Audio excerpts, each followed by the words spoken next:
بسم الله الرحمن الرحيم الحمد لله رب العالمين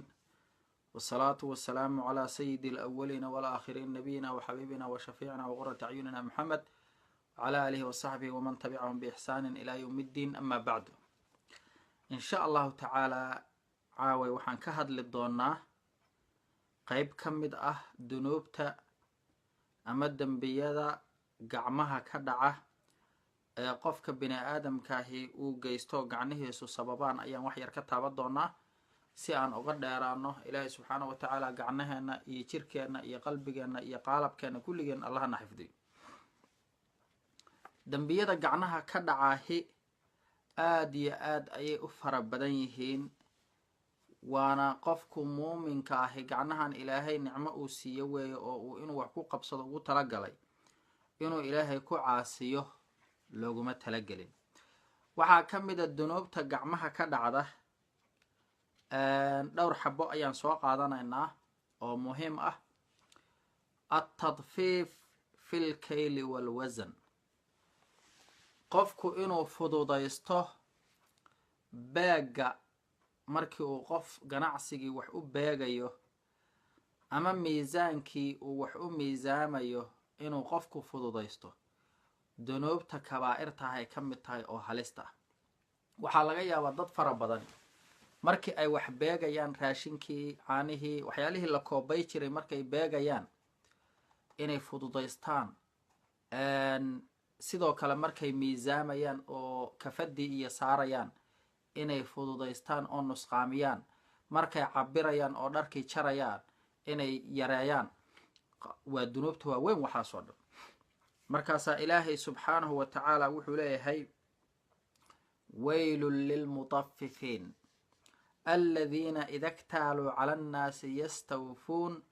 waidaa kaaluuhum aw wasanuuhum yukhsiruun ilaahay wuxuu leeyahay waxaa hoog iyo halaag iyo cadaab iska leh waadi cadaaba waxaa iska leh kuwa fududaysta oo markii ay wax beegayaan beeggii iyo cabirkii kuwa fududaysta kuwaas wuxuu leeyahy ilaahay waa dad hoogay waa dad khasaaro ay u sugnaatay oo aakhiro ilaahay u cadaabayo kuwaas wuxuu leeyahy ilaahay waa hoogeen waa kuwaas aladiina ida ktaaluu cala annaasi yastawfuun waa kuwa markii ay dadka ay ka beeganayaan oo ayagu ay soo beeganayaan waa oofsadaan beeggii waa kaa buuxsanayaan markuu qofkaani kaa beeganayo ama kaa miisaamanayo isagu wuu buuxsanayaa wuu cabiranayaa markay ka beeganayaan dadka waa buuxsadaan kow wa idaa kaaluuhum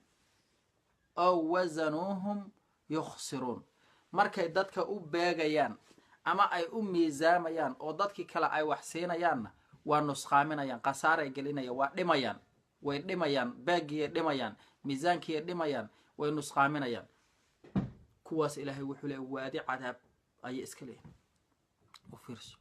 ilaahay markuu dadka noocaas dembiga qaabkaas uu sheego waa dunuubta kabaa'irta ah dunuubta kabaa'irta ah oo halista ah weeye markaasuu ilaahay leeyahay kuwaasi waa hoog halaag cadaab ay leeyihin alaa yadunnu ulaa'ika annahum mabcuuhuuna liyawmin cadiim miyayse ogeyn kuwaasi in lasoo bixi doono maaragtay maalin weyn oo qiyaamaha in lasoo saari doono oo la xisaabi doono miyayse ogeyn marka ilaahay subxaana wa tacaala aada ayuu uga hadlay qur-aanka wax badan uuna uga hadlay beeggaas hala iska ilaaliya dad fara badan ayaa laga yaabaa inay fududaystaan beeggaas oo aysan u aaba yeelin oo ay waxa ay tahay iyo midna ay safiirin hala iska ilaaliyo qof kastoo iska ilaali waxaa la yaabay meel oo degmaahoo yamantaas ku taalloon jaamacad ku dhiga jirnay dadkeedu markay wax beegayaan beegga waxay samaynayaan shayga hadday kafad saarayaan ilaa kafadda wax alaabtu ay saaran tahay ay dhulka fadhiisato kuma siinayaan dadkaasay uga dadaaleen ilaa ay dhulka fadhiisato kuma siinayaan ayagoo ku siman xataa kuma siinayaan markii midda ay alaabta kuu saarayaan ay dhulka fadhiisato ay ku siinayaan maxaa yeele ilaahay u barakaynaya laakiin qofku hadduu uu beeggii nusqaamiyo hadduu is yidhaahdo yaan lagaa badin ilaahay barakada ka qaaday. kow ilaahay marka wuxuu leeyahay kuwaas waa sidaas. waxaa ka mid ah dunuubtii gacnaha xatooyadii ka mid ah, tuugadii, boobkii ka mid ah, dhaci ayaa ka mid ah. waa iska dunuub la iska yaqaano cadcad wey. waxaa ka mid ah khayaanadii oo qofka uu wax khayaano. waman yaglul ya'ti bimaa galla yowma alqiyaama. qofkii khiyaanahay waxa uu khiyaano ayuu la imaanayaa maalinka qiyaama. waxaa ka mid ah xadiidkii rasuulka calayhi salaatu wasalaam uu lahaa walaa yagullu axadukum xiina yagullu wa huwa mu'min faiyaakum nabig wuxuu yidhi qofku markuu wax khiyaanayo isagoo muumina ma khiyaana. iimaanka laga dul qaadaya, iimaankuba waa ka maqan yahi. iska jiru yiri, iska jira waa idinkaga degaya nabigu leh alayhi salaatu wasalaam. waxaa ka mid a dilkii, qofkii gacnihiisa uu wax ku dilo dunuubtay waaweynad khatarta ay ka mid tahay. ilaahayna uu leeyahay walaa taqtulu nafsa alatii xarama allahu ilaa bilxaq.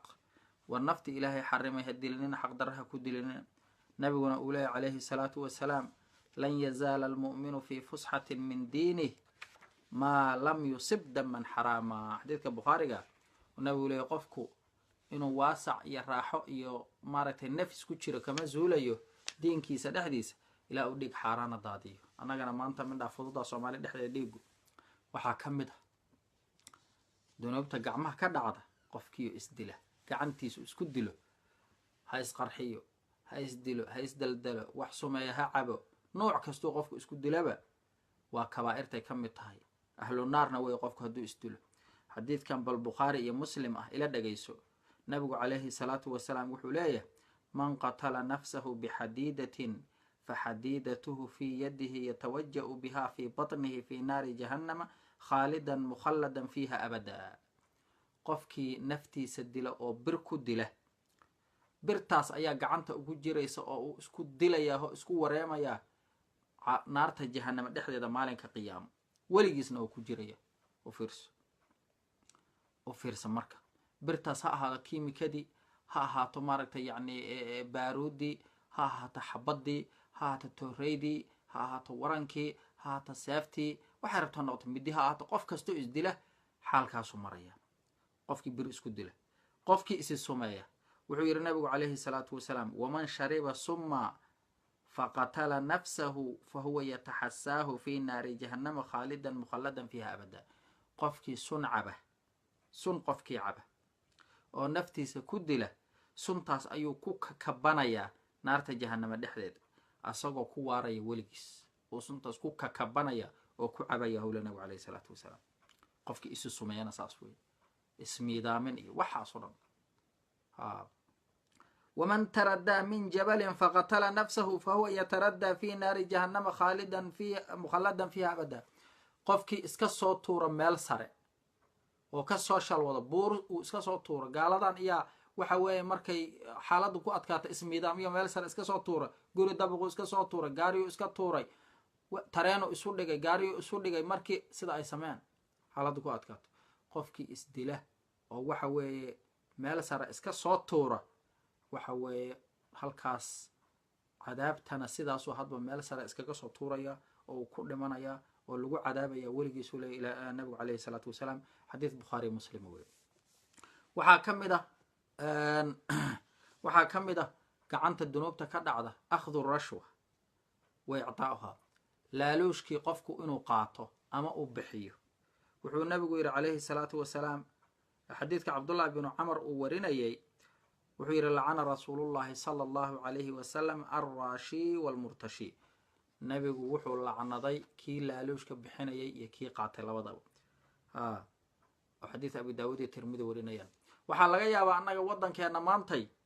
in ama wax kaleba ka soconba kii meel yar loo dhiiba laaluush u qaato, oo waddankii dhammaaba in ay laaluush ku qaataanba. xataa waxaa laga yaabaa waddanka dham inay laaluush dhaafsadaan. haddii doorasho la rabo qof ka dhanba waaba la gadanayaaba. markaasa waxaa odayaashiya laaluushka qaadanaya,